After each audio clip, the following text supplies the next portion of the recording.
Hi everyone, welcome to JR tutorials. I am your friend Rahul Jaiswal. Friends, आपको याद होगा कि हमने एक वीडियो एक दिन पहले आपके लिए बनाया था जिसमें हम आपके लिए most important MCQs history subject के लिए दिया था एंड काफी अच्छा रिस्पांस आपने दिया है, तो इसके लिए सबसे पहले एक big thank you for all of you.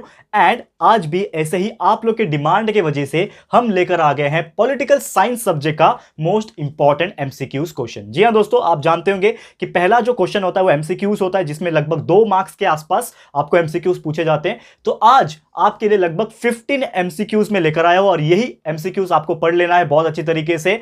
पूरा ट्रिक बताऊंगा कि कैसे याद होता है और बाकी चीजें जो है पूरा अच्छे से लर्न कर लोगे तो ऑटोमेटिकली एग्जाम्स में इसी में से मोस्ट प्रोबेबली पूछा जाएगा, तो अच्छे से प्रिपेयर कर लेना, ठीक है। तो सबसे पहले बात करें कि ये सिर्फ इतना एमसीक्यूज पढ़ लोगे तो आपके लिए बहुत ज्यादा बेनिफिशियल हो जाएगा। हिस्ट्री का मैंने ऑलरेडी दे दिया है तो हिस्ट्री का पढ़ लिया, आज पॉलिटिकल साइंस का पढ़ लोगे, वैसे ही एक वीडियो ज्योग्राफी के लिए भी आ जाएगा, तो आपका पूरा का पूरा एसएसटी 10th बोर्ड के लिए हो जाएगा। बाकी स्टैंडर्ड के स्टूडेंट्स आप लोग को भी मिलता रहेगा, टेंशन मत लेना। पहले 10th का बोर्ड है उसके लिए हम लोग ज्यादा फोकस है। तो यहां पे ऑल चैप्टर वाइज एमसीक्यूज यानी टोटल 4 चैप्टर आपको एमसीक्यूज आने वाले, यानी पूरे एग्जाम में पॉलिटिकल साइंस में 4 चैप्टर है तो चारों को 1 बाय 1 करके अरेंज किया है हमने और उसके इंपॉर्टेंट एमसीक्यूज डाले हुए। टोटल अप्रॉक्सीमेटली अगर बात करें तो टोटल एमसीक्यूज 15 होंगे आपके इस वीडियो के अंदर। ये वीडियो आपको पूरा देखना पड़ेगा और मोस्ट प्रोबेबली इसमें से ही आएगा, तो और कोई चांसेस नहीं आने का। एंड आप एक चीज मुझसे आप प्रॉमिस कर सकते हो कि ये वीडियो आप पूरा देखोगे। ये वीडियो अगर पूरा देख लेते हो तो 15 के 15 एमसीक्यूज आपको समझ में आ जाएंगे। पूरा कंसेप्ट बता रहा हूं कि कैसे याद करना है, ठीक है। और ये वीडियो को जितना हो सके उतना शेयर भी कर देना ताकि अपने दोस्तों के साथ आप ये वीडियो जब शेयर करोगे तो उनको भी पता चल जाएगा कि ये एमसीक्यूज कितने इंपॉर्टेंट है, ठीक है। अच्छे से पढ़ाई कर लेना। ऑल द वेरी बेस्ट मेरी तरफ से। एंड अभी कंटिन्यूसली आपको ये वीडियो देखने मिलेगा, लगातार स्क्रीन के ऊपर 1 बाय 1 करके चैप्टर वाइज देखने मिलेगा, तो अच्छे से पढ़ाई कर लेना, ठीक है। ओके फ्रेंड्स, तो हम स्टार्ट करते हैं। यहाँ पे स्क्रीन के ऊपर आप आ चुके हो हमारे साथ, तो हम लोग 1 बाय 1 जितने भी चैप्टर्स हैं हमारे पॉलिटिकल साइंस सब्जेक्ट में, इसके जितने भी इंपॉर्टेंट एमसीक्यू है इसको 1 बाय 1 विद ऑप्शंस आपको कराएंगे और कौन सा सही आंसर है, किस प्रकार आपको इसको लर्न रखना है, याद रखना है, ये भी टेक्निक आपको बताएंगे। तो बस आप लोग ये वीडियो को एंड तक देख लेना, आपको पूरा का पूरा एमसीक्यूज आज हम याद करवा के रहेंगे और आपके पॉलिटिकल साइंस में एमसीक्यूज का जो मार्क्स है वो आपका कंफर्म हो जाएगा, ठीक है। तो चलिए शुरुआत करते हैं। तो सबसे पहले आप देख सकते हो चैप्टर नंबर 1 जिसका नाम है वर्किंग ऑफ द कॉन्स्टिट्यूशन। तो कॉन्स्टिट्यूशन जो है इसका वर्किंग कैसे होता है इस चैप्टर में वो सिखाया गया है। तो हमारा क्वेश्चन है चूज द करेक्ट ऑप्शन, यानी कि एमसीक्यूज टाइप क्वेश्चन है, इसमें आपके 4 ऑप्शंस रहेंगे। तो चलिए शुरुआत करते हैं। सबसे पहला क्वेश्चन स्क्रीन के ऊपर, Maharashtra dash seats are reserved for women in local self governing institution. ये मैंने आपको लेक्चर्स के दौरान ही पढ़ाया था। आपको याद होगा कि महाराष्ट्र एक ऐसा स्टेट है जिसमें आधी सीट रिजर्व की जाती है विमेंस के लिए, क्योंकि आप जानते हैं दोस्तों कोई भी लोकल सेल्फ गवर्निंग इंस्टीट्यूट जो होते हैं, ठीक है, तो उसमें मेनली पहले के ज़माने में क्या होता था कि ज़्यादातर सीट्स मैन के हवाले चले जाती थी, यानी आदमियों का कब्जा होता था। लेकिन गवर्नमेंट ने जब देखा ये चीज़ को कि यार विमेंस का भी इक्वल पार्टिसिपेशन होना चाहिए, दैट्स वाई उन्होंने रूल बना दिया कि एटलीस्ट 50% जो सीट्स रहेगी वो विमेंस के लिए रिजर्व रहेगी एंड बाकी 50 सीट में बाकी लोग आ जाएंगे, ठीक है। तो 50% इज द करेक्ट आंसर, याद रहेगा। 50% महाराष्ट्र में सीट्स गवर्नमेंट में किसकी होती है, विमेंस की होती है, ये चीज ध्यान में रखना। नेक्स्ट क्वेश्चन, सेकंड क्वेश्चन आप देख पा रहे हो स्क्रीन के ऊपर, that is which of the following laws created a favourable environment for women to secure freedom and self development, यानी कि कौन सा ऐसा लॉ जो है इसमें से बनाया गया था तब जाके विमेंस को सिक्योरिटी मिली फ्रीडम के तौर पे सेल्फ डेवलपमेंट के लिए। तो यहाँ पे ऑप्शंस राइट टू इन्फॉर्मेशन है, डाउरी प्रोहिबिशन है, फूड सिक्योरिटी है, नन ऑफ द अबव। तो फूड सिक्योरिटी तो नहीं आ सकता, सीधी सी बात है, फूड का क्या लेना देना। राइट टू इन्फॉर्मेशन ये भी एक कॉमन सी बात है, सबको इन्फॉर्मेशन का हक होता है, ठीक है। तो यहाँ पे डाउरी प्रोहिबिशन जो आपको दिख रहा है that is option number 2 is the correct answer. पहले के जमाने में डाउरी बहुत लिया जाता था, ठीक है ना, दहेज के लिए बहुत ज़्यादा हत्याएं होती थी, तो ये सब चीज़ को रोक के एंड इसके ऊपर बहुत सारे कानून बना दिए गए, that is dowry prohibition act will be the correct answer of this question, ठीक है। थर्ड क्वेश्चन पे आ जाते हैं। क्या है हमारा तीसरा क्वेश्चन जो कि आपको स्क्रीन के ऊपर नजर आ रहा होगा, जो कि है the essence of democracy is dash, ठीक है। तो डेमोक्रेसी का एसेंस क्या है, क्या है हमारे पास, यूनिवर्सल एडल्ट फ्रेंचाइज है, डिसेंट्रलाइजेशन ऑफ पावर है, policy of reservation of seats है, या फिर जुडिशियल डिसीजन। तो आपको बता दूं डेमोक्रेसी यानी लोकतंत्र का जो एसेंस है वो है यूनिवर्सल एडल्ट फ्रेंचाइज, ये चीज आपको ध्यान में रखना है। क्लियर है, ओके, समझ में आ रहा है। ओके, आगे बढ़ते हैं, नेक्स्ट क्वेश्चन की तरफ जाते हैं जो कि हमारा फोर्थ क्वेश्चन आ जाता है यहाँ पे। क्या है, the dash ensure transparency and accountability of government, ठीक है। कौन सा ऐसा चीज है जो गवर्नमेंट का ट्रांसपेरेंसी और अकाउंटेबिलिटी बताता है, जो कि दोस्तों राइट टू इन्फॉर्मेशन एक्ट। हमारा जो राइट टू इन्फॉर्मेशन एक्ट है वही हमारे गवर्नमेंट का ट्रांसपेरेंसी और अकाउंटेबिलिटी बताता है, क्योंकि ये हमारे आम इंसान का एक हक होता है। जैसे गवर्नमेंट काम कर रही है, कोई भी सरकार हो, ठीक है ना, कोई किसी भी गवर्नमेंट हो, किसी भी पार्टी की गवर्नमेंट हो, उसको हम लोग सवाल पूछ सकते हैं, क्योंकि उनका हमारा एक अधिकार होता है कि हम गवर्नमेंट से पूछ सकते हैं कि आप हमें भी बताओ, क्योंकि हमारे पास राइट टू इन्फॉर्मेशन एक्ट के तहत हमारे पास हक है हमारा राइट टू इन्फॉर्मेशन। तो ये चीज़ होता है, याद रखना, ठीक है।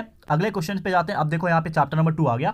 तो टोटल पहले 4 एमसीक्यू सामने आपको पहले चैप्टर से करा दिया। अब दूसरे चैप्टर से आप देखोगे चैप्टर नंबर 2 ये इलेक्टोरल प्रोसेस है, यानी कि किस प्रकार इलेक्शंस होते हैं। इस चैप्टर में हमने ये सीखा था इलेक्टोरल प्रोसेस कैसे होते हैं। तो इसमें भी कुछ एमसीक्यू है जो मैं आपके लिए लेकर आ गया हूं। तो यहाँ पे आप देखते हैं, सबसे पहले आप देखोगे the election commissioner is appointed by dash.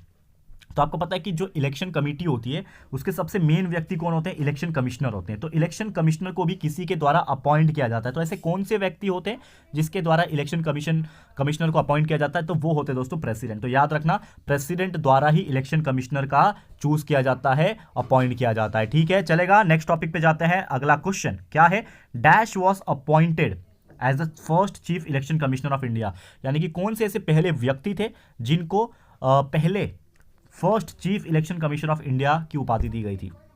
तो आपको याद होगा चैप्टर के दौरान ही पढ़ाया था, सुकुमार सेन वो व्यक्ति थे जिनको पहले chief election commissioner of India बनाया गया था जब हमारा देश आजाद हुआ था। इंडिपेंडेंट इंडिया का पहला चीफ इलेक्शन कमिश्नर कौन था, सुकुमार सेन। याद रखोगे, सुकुमार सेन आपको याद रहना चाहिए, ठीक है दोस्तों, क्लियर है। तो this is your answer. Okay, next question पे जाते हैं। थर्ड क्वेश्चन क्या पूछा है यहाँ पे, the constitutions are created by dash committee of election commission. तो कॉन्स्टिट्यूशन जो होती है, ठीक है, उसको क्रिएट किया गया है किस कमेटी द्वारा, तो मैं बता दूं इसका आंसर आ जाएगा डेलिमिनेशन कमेटी, ठीक है, डिलिमिटेशन कमेटी। याद रखना कौन सा, डिलिमिटेशन कमेटी। कॉन्स्टिट्यूएंसीज को क्रिएट किया गया था डिलिमिटेशन कमेटी द्वारा, ऐसे आप याद रख सकते हो। अब आता था एक और बेहतरीन question, one of the most important, कि dash was the first voter of India. हमारे भारत देश का पहला वोटर का नाम क्या था, जिसने पहली बार, पहला इंसान होगा जिसने वोट डालने गया होगा। तो पहला जो वोटर ऑफ इंडिया था वो था दोस्तों श्याम शरण नेगी, ठीक है, याद रखना।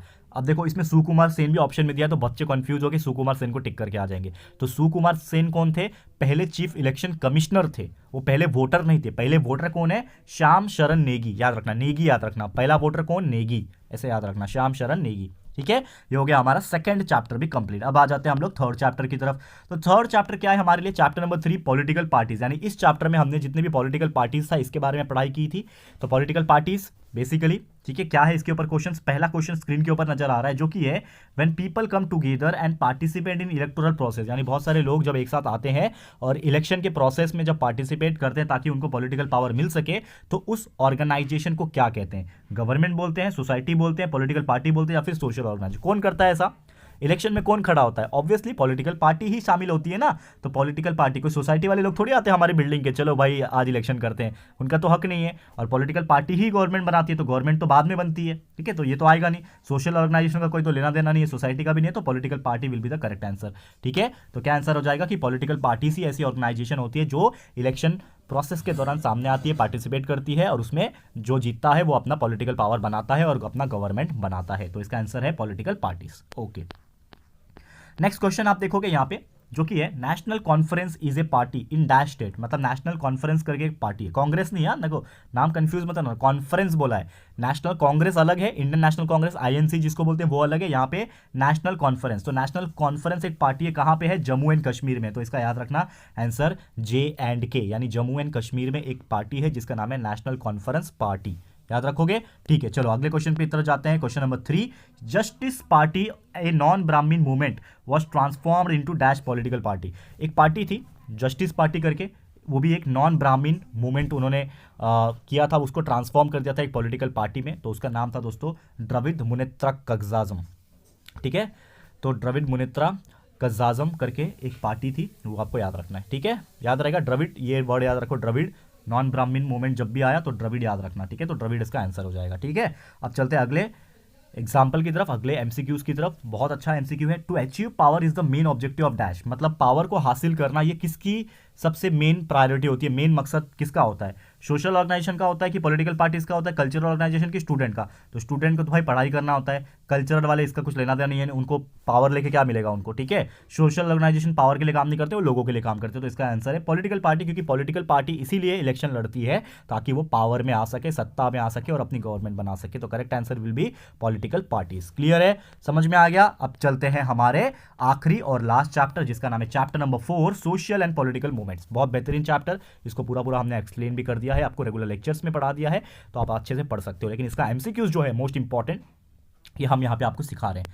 तो सबसे पहला एमसीक्यू क्या है हमारे पास, dash is the main demand of farmers movement, यानी कि फार्मर का जो मूवमेंट है इसका मेन डिमांड क्या था। जो किसान आंदोलन जो होता है, फार्मर जो मूवमेंट होते हैं ना आंदोलन, किसान आंदोलन का मेन क्या था कि उनको जंगल की जमीन कल्टीवेट करनी चाहिए ताकि उनको अपने जो प्रोडक्ट्स जो लोग उगा रहे हैं, जो क्रॉप्स उगा रहे हैं, जो फसलें उगा रहे हैं वो लोग एग्रीकल्चर करके, उसका सही दाम मिलना चाहिए, या फिर कंज्यूमर्स का प्रोटेक्शन, या फिर बिल्डिंग ऑफ डैम। क्या है उनके लिए, बांध बनाने से उनका क्या फायदा होता है, लेकिन उतना नहीं। तो इनका सही आंसर हो जाएगा obviously to get the right price, यानी कि जो किसान इतना मेहनत करके कड़ी धूप में, कड़ी परिश्रम में खेतों में क्रॉप्स को उगाता है, अब वो क्रॉप्स को जब बेचने जाएगा तो उसका सही प्राइस उसको मिले, राइट प्राइस मिले उसके एग्रीकल्चरल प्रोडक्ट के ऊपर। यही फार्मर्स की डिमांड होती है और इसी की वजह से हमेशा किसान आंदोलन होता है। ठीक है, हो गया ये चीज, पहला क्वेश्चन आपको समझ में आ गया। Next question, to increase the agricultural production and become self-sufficient with regards to food grains dash was initiated। मतलब एग्रीकल्चर प्रोडक्शन को बढ़ाने के लिए और सेल्फ सफिशिएंट बनाने के लिए क्या किया गया था। वाटर का रिवॉल्यूशन लाया था, ग्रीन रिवॉल्यूशन, इंडस्ट्रियल, व्हाइट। तो व्हाइट रिवॉल्यूशन दूध का रिवॉल्यूशन है, ये तो नहीं आएगा। इंडस्ट्रीज का कोई लेना देना नहीं है एग्रीकल्चर में, तो इंडस्ट्रियल रिवॉल्यूशन नहीं आएगा। पानी का रिवॉल्यूशन इतना इंपॉर्टेंट नहीं है। ग्रीन रिवॉल्यूशन ये सबसे ज्यादा चीज है, क्योंकि जब एग्रीकल्चर जब यहाँ पे ठप पड़ रहा था, यानी एग्रीकल्चर जो है एक तरीके से डिप्लीट हो रहा था, तो एग्रीकल्चर प्रोडक्शन को बढ़ाना और सेल्फ सफिशिएंट बनाना और फूड ग्रेन्स को ज्यादा से ज्यादा उगाना, यही चीज लेकर आया था हमारे देश में ग्रीन रिवॉल्यूशन। इसीलिए इसका आंसर हो जाएगा ग्रीन रिवॉल्यूशन। ठीक है, एग्रीकल्चर की बात आई तो ऑब्वियसली ग्रीन रिवॉल्यूशन आ जाएगा। ठीक है, तीसरा question, dash is known as the waterman of India. ये आपको मैंने पढ़ाया भी था कि वाटरमैन ऑफ इंडिया किसके नाम से जाना जाता है, डॉक्टर राजेंद्र सिंह राणा। ठीक है, इनके नाम से जाना जाता है, that was known as the waterman of India. याद रहेगा। तो this is our third question, ये आपको उम्मीद करता हूं कि समझ में आ गया होगा। तो यही थे दोस्तों हमारे ओवरऑल टोटल आज के मोस्ट इंपॉर्टेंट एमसीक्यूज जो हमने करा दिए। लगभग अगर देखा जाए तो अप्रॉक्सीमेटली 15 के आसपास हमने एमसीक्यूज आपको कराए हैं, चारों चैप्टर का मिला के। यानी बहुत ज़्यादा एसेंशियल था जो मैंने आपको बता दिया। ठीक है, लगभग देखा जाए तो 15 से लेके 15 के आसपास ही होंगे मेरे हिसाब से, तो मैंने एमसीक्यूज करा दिए। अब ये एमसीक्यूज में से ही जितने भी आपके एग्जाम्स में आएंगे ना, इसी में से आएंगे, गारंटी के साथ बोल सकता हूँ। बस ये 15 के 15 एमसीक्यूज को लर्न कर लेना, याद कर लेना, कंसेप्ट समझ लेना, इसके बेस पे कुछ एमसीक्यूज अलग या फिर कुछ अलग क्वेश्चंस भी आ सकते हैं, तो आपको पता होना चाहिए। ठीक है, तो उम्मीद करता हूँ कि ये जो वीडियो हम बना रहे हैं आप लोग के लिए हेल्पफुल रहेगा और आपके लिए बहुत ज़्यादा बेनिफिशियल रहेगा। तो इसी के साथ आज का वीडियो समाप्त करता हूँ। Thank you so much guys for watching our video and all the very best to all my dear students. बहुत अच्छे से एग्जाम के लिए प्रिपेयर करना और बहुत अच्छे से एग्जाम में मार्क्स भी लेकर आना। ठीक है, तो इसी के साथ आज का वीडियो समाप्त होता है। ये वीडियो आपको कैसा लगा है प्लीज हमें कमेंट करके बताना। वीडियो अगर पसंद आया है, अच्छा लगा है दोस्तों, तो प्लीज वीडियो को लाइक कर देना, शेयर जरूर से करना अपने सारे फ्रेंड्स एंड रिलेटिव दोस्तों के साथ शेयर कर उनको बताओ कि यार हिस्ट्री का एमसीक्यूज ऑलरेडी मैंने अपलोड कर दिया है, आज पॉलिटिकल साइंस का भी आपको मिल गया, ज्योग्राफी का भी आपको मिल जाएगा और कई सारे इंपॉर्टेंट क्वेश्चंस तो पहले ही मिल चुके हैं एसएसटी सब्जेक्ट के। एंड आपके साइंस का एलएमआर और मैथमेटिक्स सब्जेक्ट का बेहतरीन तरीके से एलएमआर आ रहा है, एंड गेम सीरीज आ रहा है, इंग्लिश ग्रामर रिवीजन सीरीज आ रहा है। मतलब क्या चीज की कमी है दोस्तों, हर चीज तो हम दे ही रहे हैं, बस आपको अच्छे से पढ़ाई करना है। तो please share to the maximum people. First time channel पे आए हो, अगर अभी तक हमारे चैनल को सब्सक्राइब नहीं किया है ना, तो फटाफट से हमारे चैनल को सब्सक्राइब भी कर देना। ठीक है दोस्तों, तो जल्दी मिलेंगे हमारे न्यू वीडियो में, तब तक के लिए thank you and good bye.